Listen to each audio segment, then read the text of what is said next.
Hey, it's Clay Trader, and this will be a video chart on ticker symbol FNMA. We will take a look at the 30-minute time frame. Real quick, what do I mean by 30-minute in case maybe you're new to charts?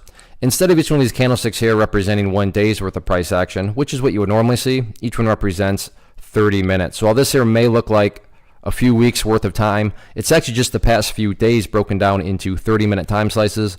I like to this time frame. I think that's a good job of telling the quote-unquote story of the price, and then makes mapping out with levels of support and resistance a bit easier to see. I did this analysis yesterday, so that's where these green and red line annotations are coming from.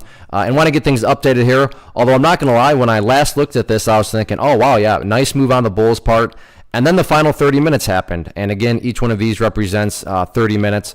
And I bring that up because it all revolves around this red line, $2.80. And for the vast majority of the day, the price was doing a great job. It broke up above it, and it was doing a great job of just cruising up above that $2.80 mark. And then, like I said, then all of a sudden, the final 30 minutes happened right there, and you can see that the price broke down below it. Now, don't get me wrong. Because this happened, am I saying that the entire chart's ruined and that this thing's headed down to $1.50 tomorrow?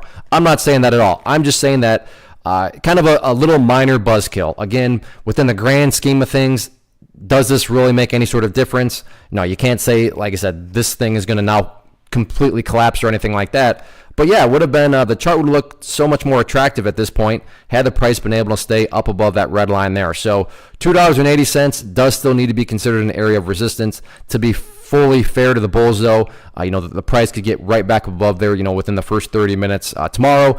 And then all of a sudden, everything's fine with the world. Just kind of a little type movement when you had the big volume come in down here during the final 30 minutes and then the price pulled back. So 280 still that level of resistance as far as levels of support are concerned.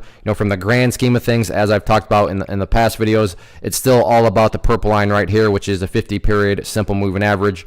And as I've said in the past videos, as long as the price remains above that purple line going forward, the bulls are in still full control. So that's why, yeah, the final 30 minutes, okay, not the best, but price is still well above the purple line, and the bulls are still building higher overall lows, and that's what it's all about, is assuming, of course, you care about building those long-term uptrends. So the week's still young, somewhat. I guess 2 days left, so we'll see what the bulls have in store for tomorrow.